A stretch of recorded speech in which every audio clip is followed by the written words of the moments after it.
Welcome back everyone to the beautiful world of React with WordPress. In the previous video we learned about how to convert our class-based component into a functional-based component and also pull the data of our store and use it into any of our component whichever needs it, and also take care of this menu and submenu and the focus. And in this video we're going to learn about converting our login component into a functional-based component and getting the information from this store, the global store that we have created using Context API, React Context API. And we're also going to take care of, there's a button over here which toggles the sidebar. So let's start with that button first. So what we need to do is we need to go to our nav bar, because that's where this button is, the toggle sidebar button. And we currently are checking if the route is this, but ideally it should be whenever you are onto the dashboard. So if you notice, you go to any of the routes, we have dashboard as a prefix over there. Not as a prefix, but yeah, a part of the route or the URL has dashboard in it. So that's all we want to check.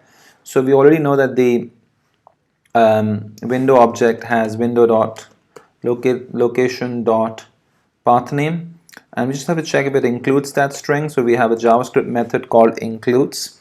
Just to let you know, includes is not supported in Internet Explorer, so I'm not really going to have to worry about the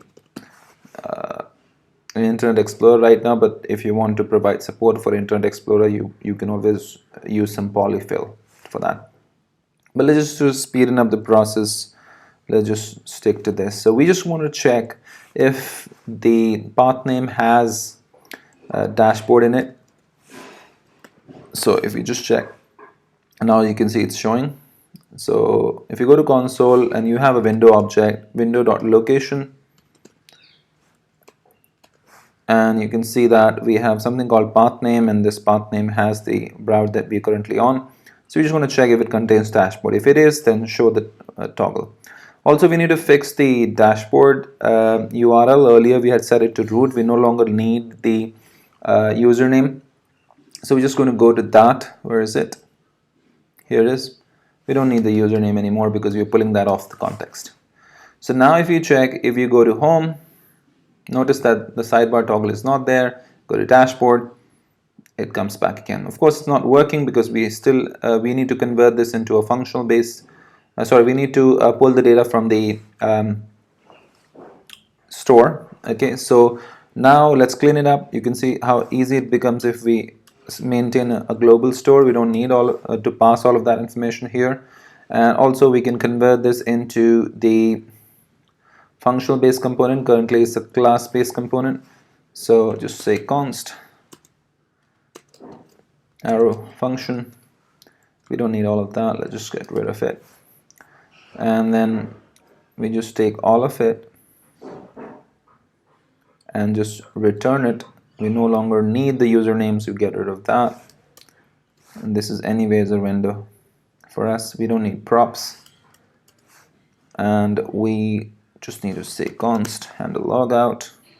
Wherever we have this, we just get rid of this. We don't need this now because that's the beauty of the functional component. We don't need this. Okay, so that's that. Got the nav bar. I think everything is great. And we're just going to go to the toggle sidebar button. Go over here. Just pull the store. So just say const. So we have store object. Then we have the set store method into our use context. So use context, and we're going to use app context. And of course we need to pull the use context from React. Awesome. All we're going to do is just come over here and use set store instead. So we'll say that store, no, sorry, we don't need all of that. Store, now we're going to call the set store method, and inside of set store method, if we go back to our app provider, we know that we have something called sidebar active. We just have to play with it. So initially we set it to true, but we just need to grab the whole store, spread it across like I explained to you earlier, and also set the value of the sidebar active to reverse of what it was earlier. So it'll be store dot sidebar active. So initially it was true. When this button is clicked, which is basically this button, then it's going to reverse the values. If it was true, it will become false, and vice versa. And all we have to do now is just set this value over here, because we are checking that if this is true, then put the class of active so that it can take care of the hide and toggle, etc. We don't need the props, so we get rid of that anymore. You can see how cleaner this becomes. Now if you click, awesome, this works. This is not moving, so I'm going to take care of that. I think we just need to add some style to that as well.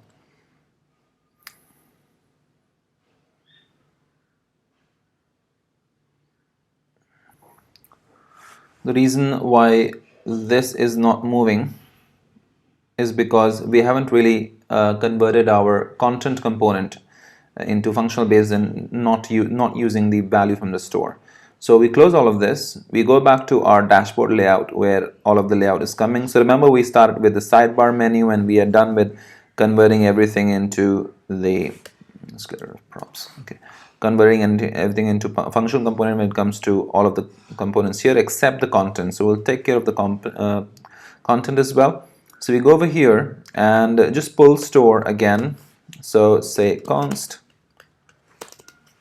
store set store and use context app context, and then pull that from the store.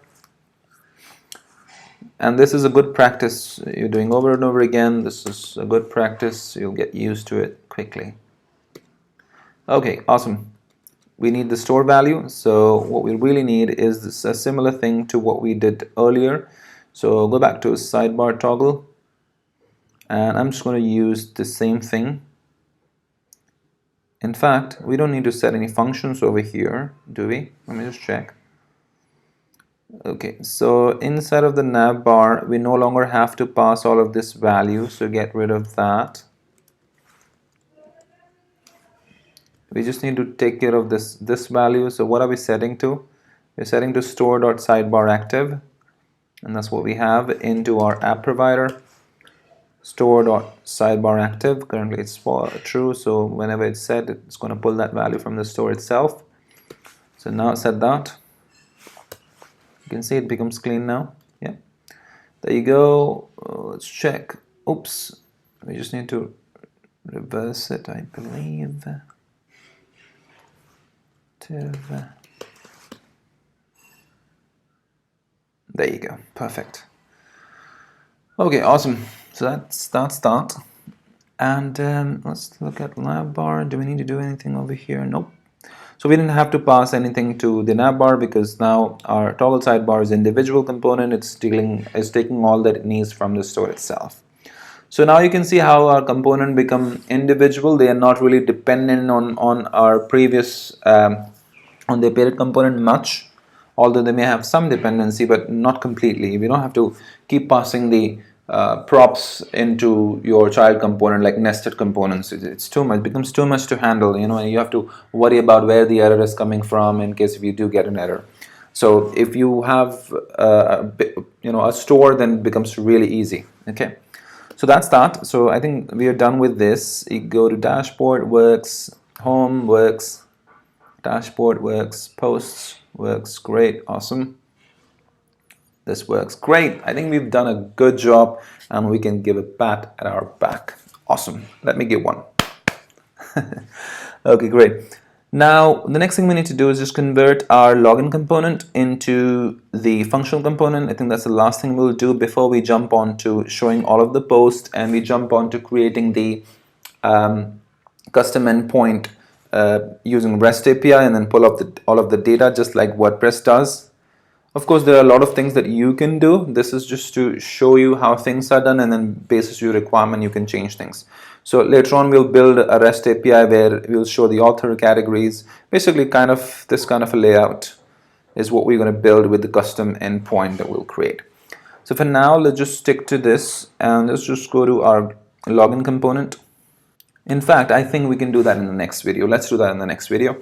So I hope you did like the video. If you did, please give a thumbs up and do subscribe to my channel if you haven't already. And this is my repository, React with WordPress. To show support for my work that I've done, please give a star on my repository and do follow me on GitHub. So if you go to imranhsayed, github/imranhsayed, then you can hit the follow button over here. That'll be great. That'll be awesome. Okay, and do follow me on Twitter as well. So my Twitter handle is twitter.com imranhsayed. So what I'm going to do is in the next video, we're just going to convert our login component into our functional component, just pull the data from the store itself. Okay, see you then. Bye-bye.